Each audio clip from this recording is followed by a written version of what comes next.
The UFC 298 commentary for the fight between Garry and Geoff Neal was an absolute disgrace. I've never been so disgusted with watching a UFC event live, and the commentators just absolutely just bullshitting every single one of us. So we're just going to dive right into that. The fight between Garry and Geoff Neal was a very, very good fight. You know, a very competitive fight.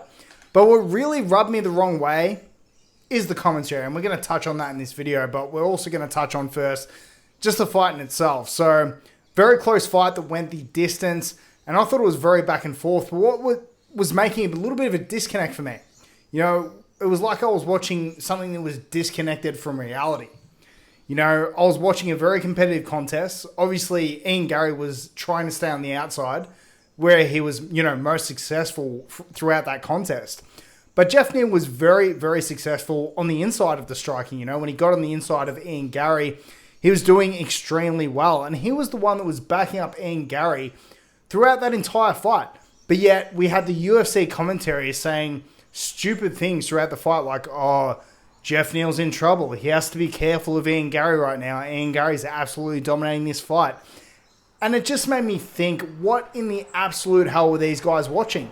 You know, I couldn't believe what I was actually hearing from the likes of Joe Rogan, obviously riding Garry hard, but just because, you know, obviously he's the new star, you know, the new kid on the block, a new young and up-and-coming fighter.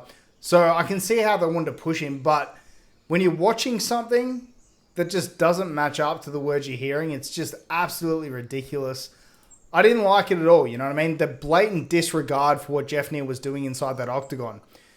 I thought the entire fight was incredibly close. You know, Garry won the fight. I'm not disputing the fact that Garry won that contest, and he did win the fight, okay? That's not what I'm saying at all. But how the UFC commentary team can just blatantly, you know, lie to our faces like that is just absolutely disgusting. And I'm sure a lot of the UFC casuals and a lot of the, you know, losers out there will just say, oh, you know, Garry did great. He absolutely dominated Geoff Neal. I don't know what fight you guys were watching, but that was incredibly close. And Geoff Neal gave Garry a lot of troubles on the inside. He blooded him up. You know, Garry did a great job of keeping on the outside, and he knew his path to victory. Garry was doing a great job of disengaging.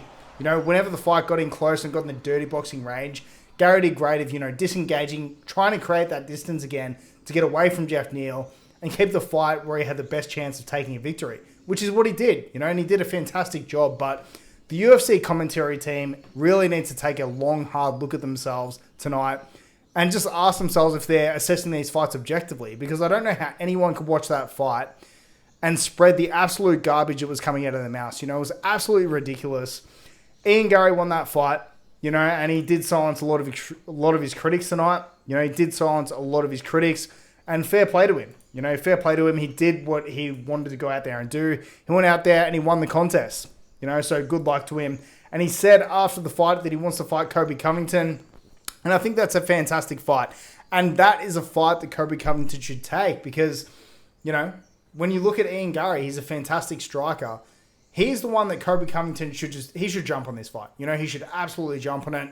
Colby, being the fantastic wrestler that he is probably his best chance of a victory inside that weight class. He's not going to be doing well against guys like Shavkat Rakhmonov, like, let me tell you. Definitely not.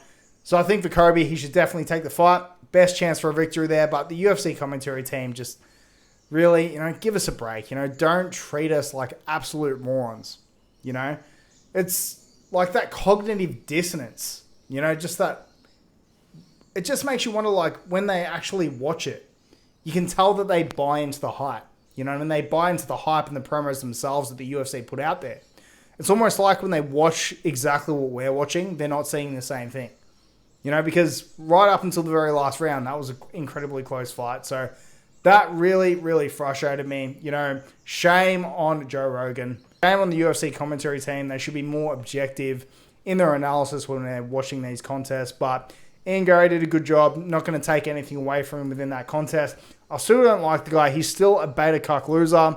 What did you guys think of the contest and Garry's performance? Because I thought, honestly, with the way Garry talks, you know, I thought it was a bit underwhelming. You know, it was a very underwhelming performance from Garry. It was a bit of a snooze fest. You know, when you see someone like Garry talk the crap that he does, and I mean, granted, he didn't do that with this particular contest, But when he's trying to make himself look like the second coming, you know, the next Conor McGregor, much like Topuria did, which I'm not too particular fond of, especially with the way he copied him with a lot of his comments within the pre-fight press conference.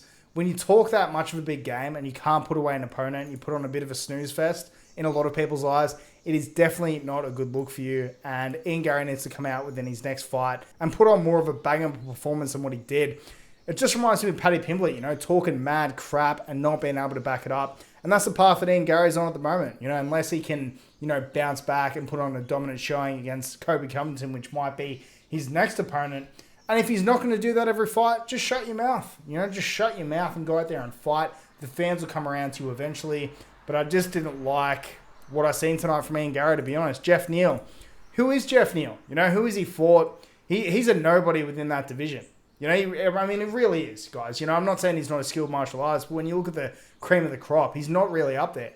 So Ian Garry hit, regardless of what he said in the pre-fight press conference and the post-fight press conference, he'd be pretty disappointed with tonight's performance. He would be. You know, regardless of what he said in front of the cameras, he'd be pretty disappointed. So we'll see what he can do moving on from here. What do you guys think is next from him? How likely do you think that matchup is going to be between him and Colby Covington? Do you think that's going to be next? I think, personally, it probably will be, but time will actually tell. Don't forget to check out my most recent video on Ilia Topuria versus Alexander Volkanovski and my breakdown from that. I also touched on how a lot of guys gave me crap for my prediction on that fight that ended up panning out. So feel free to check that out in the description below and just click here and check it out as well. Take care, guys. See you later.